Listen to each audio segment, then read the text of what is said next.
All right. Hello, everybody. So today's an evening episode, so that's why it's a little bit late relative to what time we usually post it. So, sorry about that, but have things to do in our lives. So, but at least we didn't miss a day. So we have that. We're still going strong. We haven't missed one episode as of yet. So this is a conversation between me and Michael for entertainment purposes only. Whatever we say here is to not be taken seriously. Or if you do decide to take anything that we say, take it with a grain of salt. Um, Besides that, just sit back and enjoy. We are we got some good topics for you today.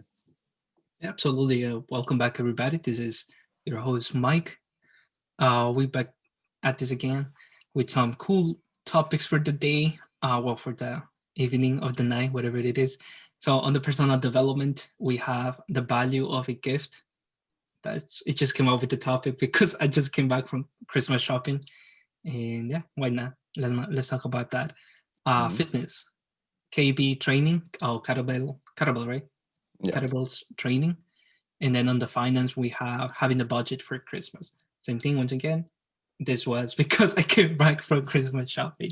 It's topics that are fresh on my mind as I was, buying stuff for my fam and friends. All right, cool, cool. So let's get it started.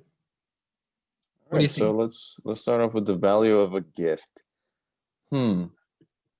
So obviously you're the one that came up with the topic, so hopefully you have somewhere you want to go with this. But I'll just put my two What comes cents to mind in when you initially. think about like the value of a gift? Yeah. So that's what I was thinking. So, you know, as the value of a gift goes, I guess like the actual quantity, like how much you have to pay for a gift, or just like its value in general. Yeah, Because it when can, no, just the value itself, not like the yeah, money. Like, should it be expensive or should it be like something thoughtful? meaningful. Yeah, I mean, Which one would it you value depends. more? Because honestly, I usually go with something that people would find useful, Mhm. right? Like you can go with a thoughtful gift that's not particularly expensive and has a lot of value, especially if it's particular to that person.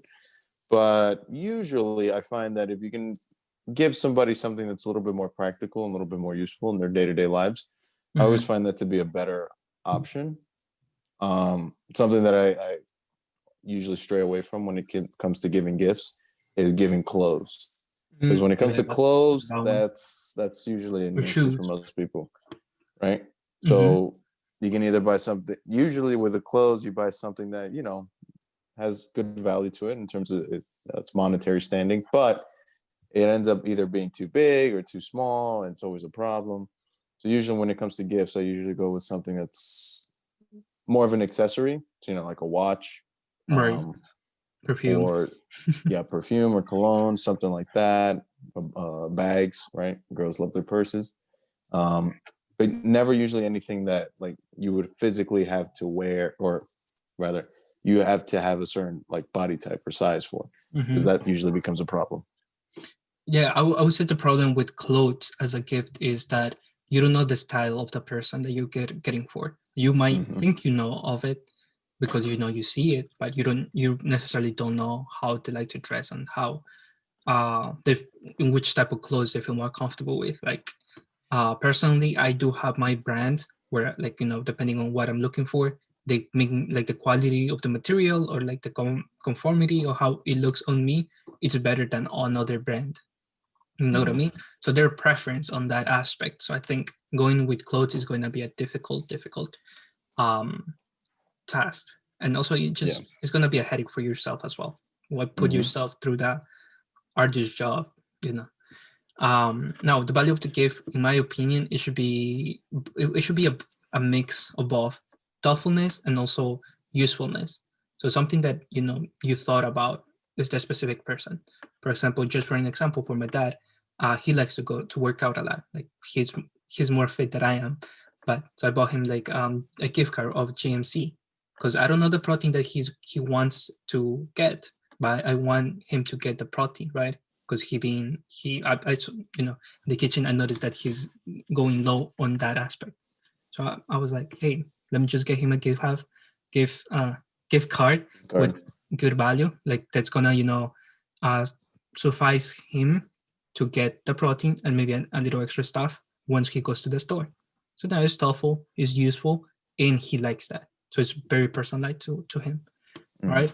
So I feel like the value of a gift should be put into that. Like you should put some thought into it, because if you're just getting them, or no, random things, then the value of it just decreases. You know what I mean? So what about like those people that like giving money as a gift? What do you think about that?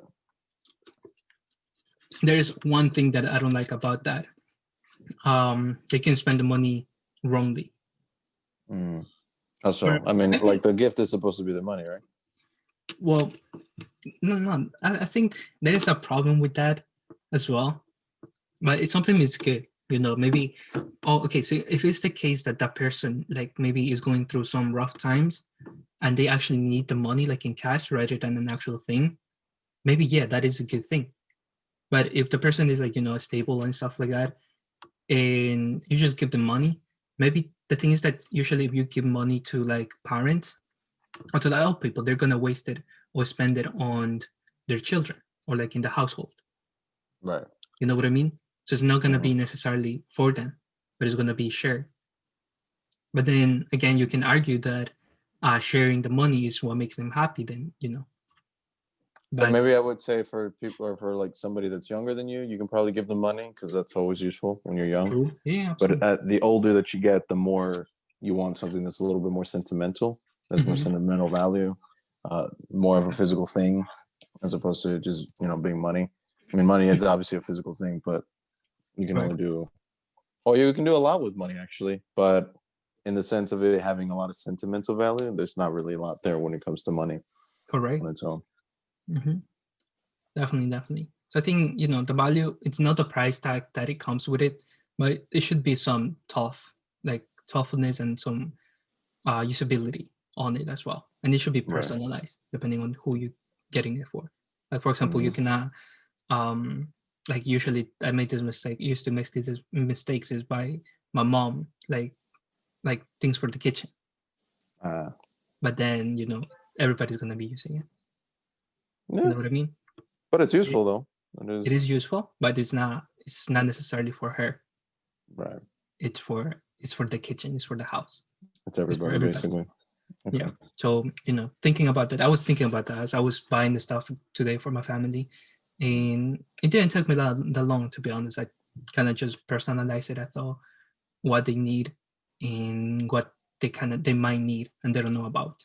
You know what I mean? So did you go about it from like a needs perspective or a want?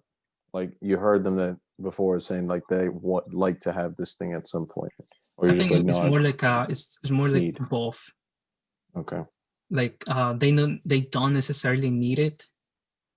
They already have it, or they need to upgrade to something better.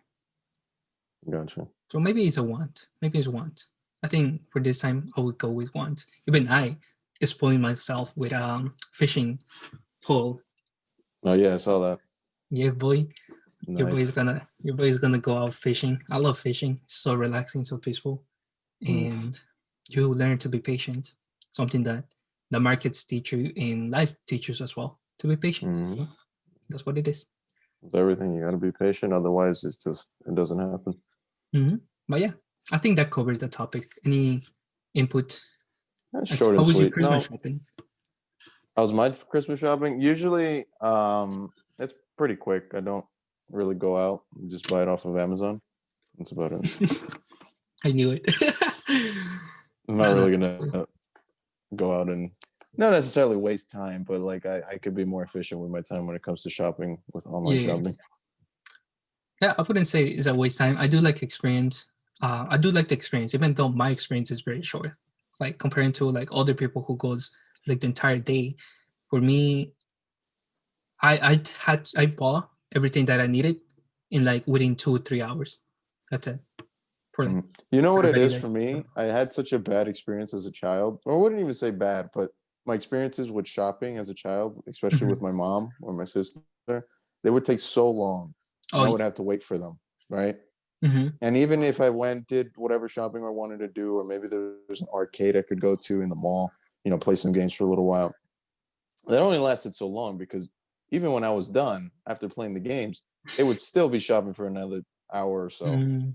So that experience when I was like super young, say like 7, 8 years old, I was just like, you know what? I never want to go shopping again. Nah, my experience on the mall, I think is a mix of both. I also grew up with sisters, so every time that we went shopping, I would sometimes go with them, and they would take forever. Yeah, I agree with that. Yeah, yeah, But there are other times I went with friends, friends and sisters. So my time will be a different experience, I guess. yeah, And to be yeah. honest, that was the best gaming scene that I had, like the mall. So if you're Yeah. looking into game, that's where you're gonna meet a lot of I mean women. that, yeah, of course. I mean, people are there to buy and mingle, right? Buy, shop, and mingle. Yeah, but it's it's a mixed experience. It's definitely tiring, I would say, because you're walking around a lot, but it is what it is. Yep. All right, All let's right. move on to fitness. We have the KB training, kettlebells training. Sweet. All right. So this is one we haven't really talked about too much, simply because it's really, I want to say obscure. I mean, it's coming more into recognition nowadays, like Mhm. specifically the kettlebell training. Um, so it's a type of training method that was developed in Russia during the Oh shit, that Soviet, new. yeah, in the Soviet Union years, right? So the whole point was a push by the government to basically strengthen the citizens of the country, right? Mm-hmm. They wanted people to be healthy and fit because, well, the a whole society built on communism, the whole thing is to have, a community of people, and you want everybody to be doing equal parts of work. Mm-hmm. So in that sense, you want people to be healthy so they can do more work and be more productive and less lazy. So Right. kettlebell training came into the mix because of one, its efficiency. It's obviously it's only one piece of equipment. So if you know how to use it well, you can build out a whole routine off of one piece of equipment, as opposed to needing to buy multiple pieces of equipment like a barbell and the weights, or dumbbells, multiple dumbbells. With the kettlebell, you only needed one thing. And fun fact, the kettlebell actually started off as a measurement for scaling, or weights rather. So in old, or not even olden times, but nowadays, there's a scale, right, that has like two plates, and then you put two like things on them to weigh them out. Mm-hmm. That was used to be the old metric of weighing things, right? So Right. that was used as shit. The word is escaping me right now.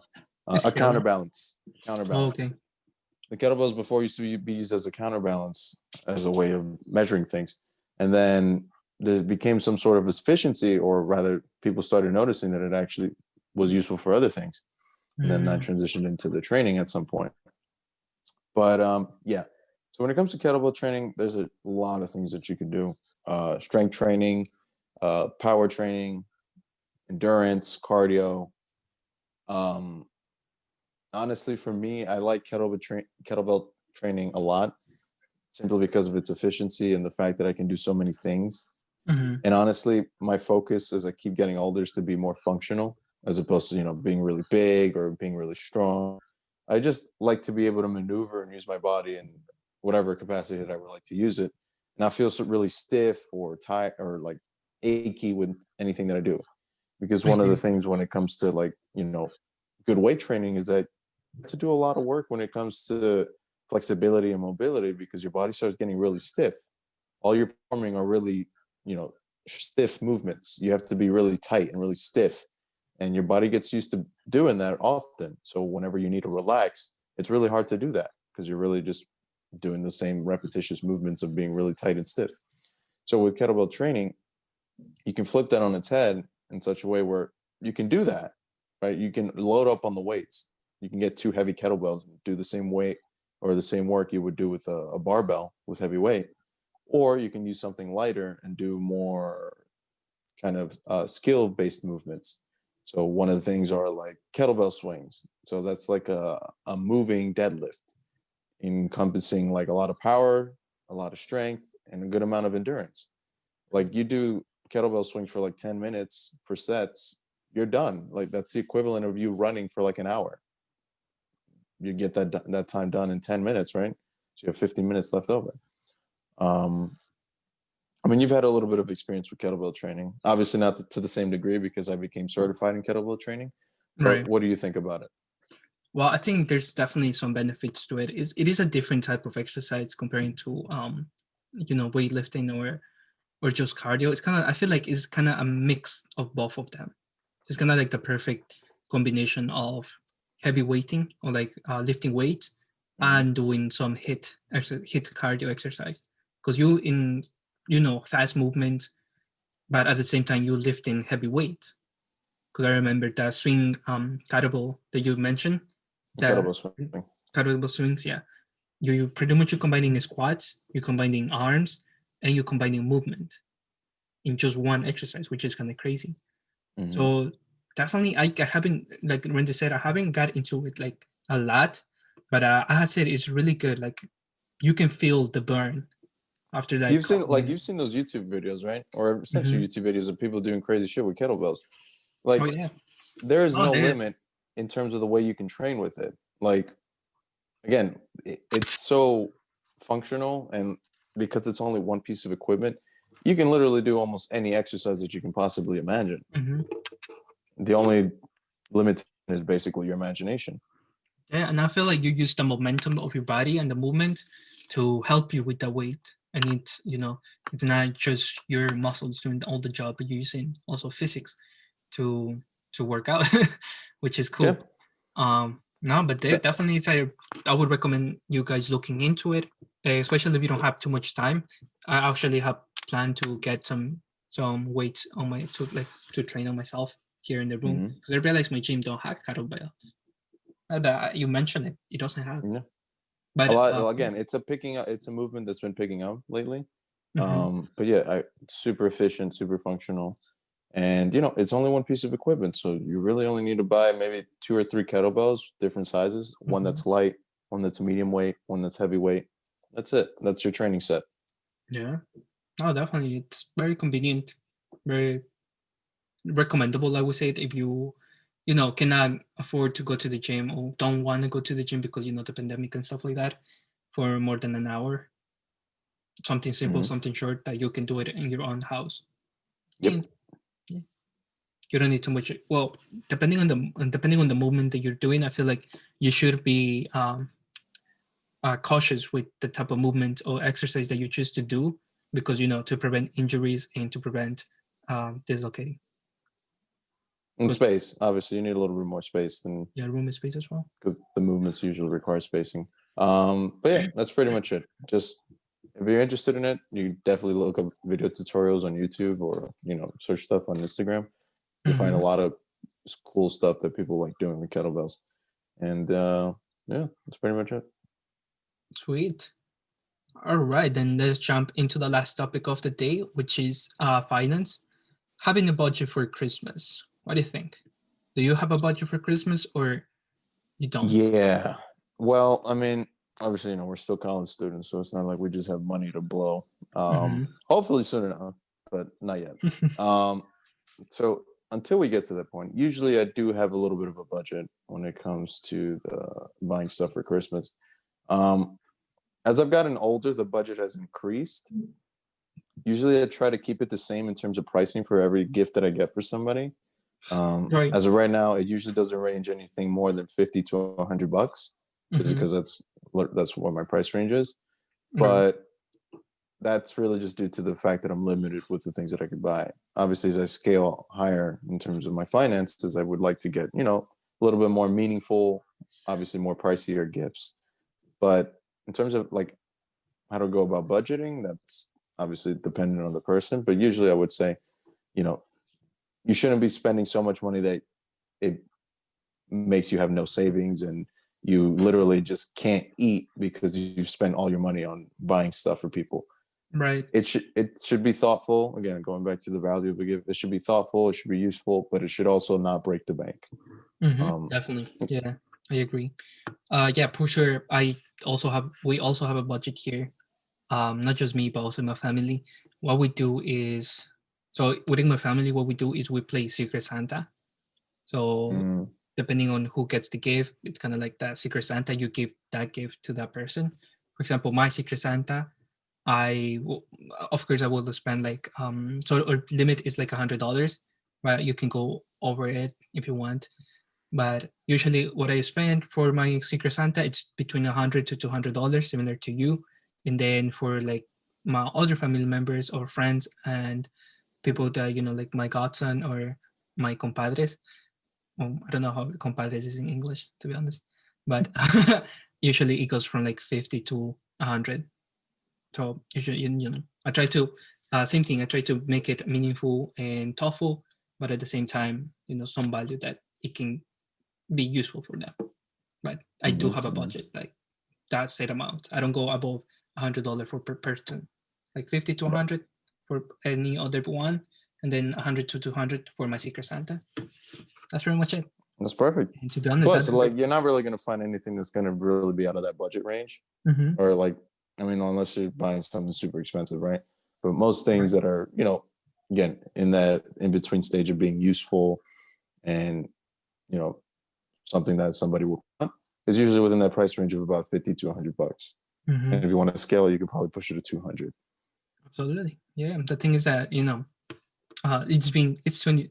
Well, actually, 2021 didn't affect me much in my finance sector, but other people out there, like they lost their job, they, it's been a crazy year, right? So people has to Yep. understand that there's no money laying out there on the savings account that you can just blow it.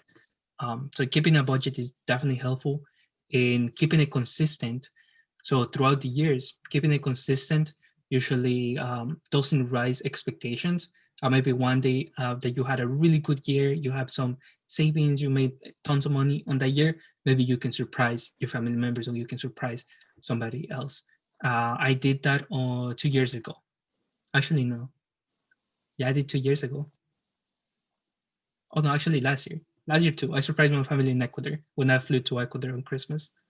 But Mm. so things sometimes when you have extra money, you can surprise them, but keeping the expectation that that range or that consistency throughout the years doesn't grow expectations.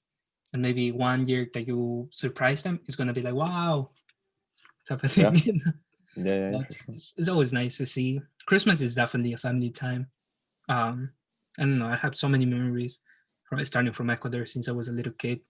Really good memories. Things change over here a little bit because my family shrank.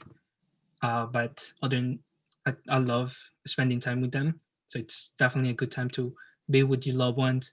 If you cannot be with them, make sure to FaceTime them. Make sure to give them a call because Hmm. it's some important times. I know you're spending Christmas without your mom this year. How did how is that Well, going? for now. I mean, we might see her for New Year's. So Oh, she's coming for New Year's. yeah. Nice. You see, everything works out. Hmm. But yeah, so keeping a budget is important so you don't break the bank. Simple as Yep. that. That's it. Yep. All right. All So right. news updates. So the day is over. Market close. Everything was on pretty. I'll say Flat. pretty flat. Like there was not a lot of movement. Not a lot going on today. Any news updates on your end? No, not particularly. I mean, we got obviously we got the news a couple of days ago that the bill was passed in terms of the COVID relief package, Mhm. right? And another stimulus round. So besides that, I mean, we talked about it before with the new strain of the coronavirus hovering around in Mhm. Europe, and likely it's already spread elsewhere because we just now caught it. Oh yeah. There's no telling when that thing actually developed and started moving around. So that's always an issue. Oh that. Um, but besides that, I mean, there's not really much to talk about. I mean, unfortunately, you sold those Apple options, but now Apple's is hitting around 133, I think. Oh yeah. Oh my god. Well, I haven't Yeah. checked, but damn, I That's what happens when you sell early, but it is what it is. You know, there's yes, 131. Wow, wow. I didn't I hit even check. 133 earlier. Yeah, I don't really check my long-term portfolio. I've been checking gold. It dropped today. But Yeah. to piggyback from the new strain of the coronavirus, here's a story on my news email.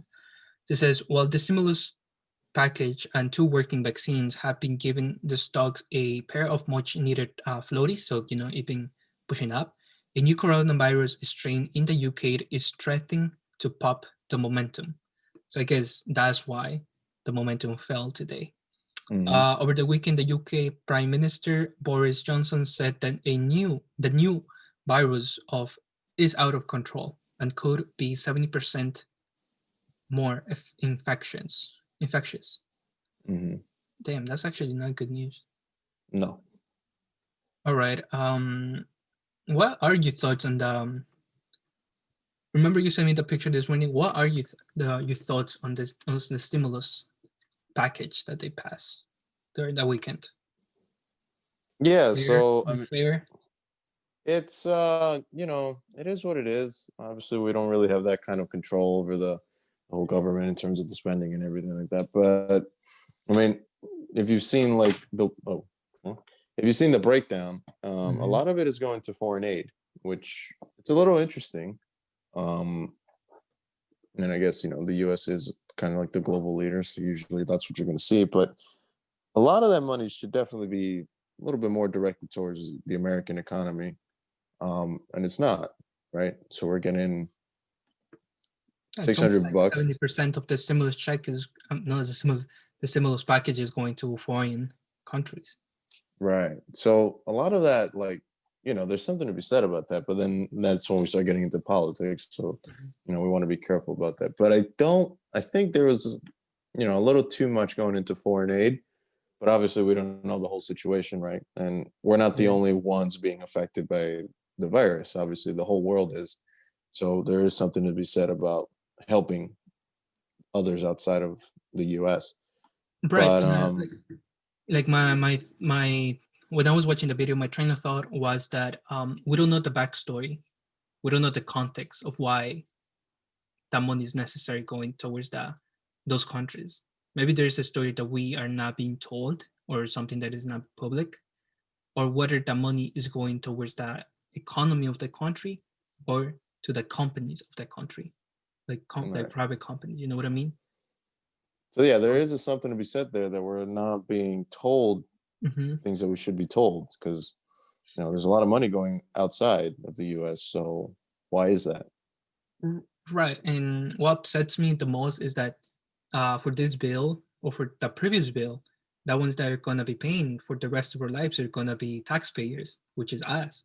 And most likely my children or my grandchildren's or grandchildren's are going to be paying future generations for like who knows when. You know what I mean? Because that Oh yeah, debt is just going to be there. no, that deficit is just going to keep increasing as until we can actually get ourselves back to some level of normal. But Right. again, there's like that's when we get more back into like politics in terms of like should have we shut everything down with COVID or kept everything up and use a lot of precautions, but let the virus spread as however it was going to spread, as opposed to shutting everything down, stopping everything. Now we're in this enormous debt that's only increasing, and now we have more of big business debt, big businesses growing, right? Mm-hmm. Small businesses closing down, and then basically that space that retail is going to be taken up by somebody, right? Most likely it's going to be big businesses. Like as it stands in my neighborhood, in terms of where I'm training at the gym, there's like 3 Starbucks within like a 2 block radius. So that right there is just telling me like, okay, obviously there's something going on here where like Starbucks is literally going to be the only thing here. There's Right. only like one other coffee shop at that point, or there's only one other coffee shop in the area that is staying alive. Everything else is pretty much shut down or has changed ownership or Mm-hmm. whatever the case is. Yeah. So The thing is that I think the problem is that it doesn't allow small businesses, people like you and I, to grow. You know what I mean? It keep us putting us challenges, obstacles over and over again, so we don't grow and make competition to the big businesses, regarding, whether it's a coffee shop, whether it's a tech company, what is like something like Facebook or Google, social media. That's the sort of the monopoly that we leaning towards.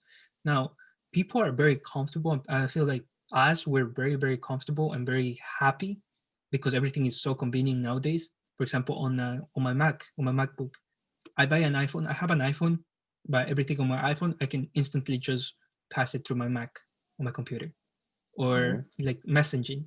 I don't even have to be using my phone to be texting my friends who also have an iPhone. But for those that have an Android, it's I have to actually use my phone.